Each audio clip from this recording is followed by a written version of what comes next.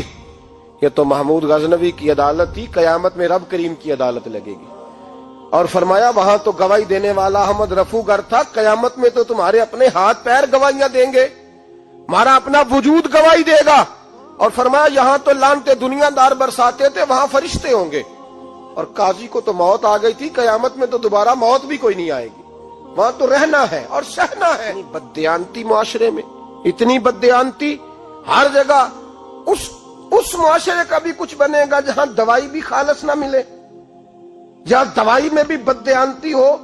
لوگ اپنے بچے کو آکسفورڈ یونیورسٹی میں پڑھانے کے لیے غریبوں کے بچوں کے رگوں میں جو دوائی اتارے وہ بھی 2 نمبر۔ اتنا بڑا بھی کوئی بددیانت معاشرہ ہوتا ہے کہ لوگ یہاں تک دھندا کریں، یہاں تک کہ لوگ لوگوں کی زندگیوں سے کھیل جائیں اور ہمیں احساس تک نہ ہو کہ کوئی مر جائے گا، کوئی ڈوب جائے گا، کیا بنے گا۔ اور جس نے وہ رجسٹر کی دوائی کی، اس نے 2-4 لاکھ روپیہ لیا اور اس نے یہ نہیں سوچا کتنے انسان میری وجہ سے مریں گے۔ قتل صرف یہ تو نہیں ہوتا گولی مار کے مار دینا، لوگوں کی زندگیوں سے لوگ کھیل جاتے ہیں، لوگ تباہی کر جاتے ہیں، لیکن بددیانتی سے بات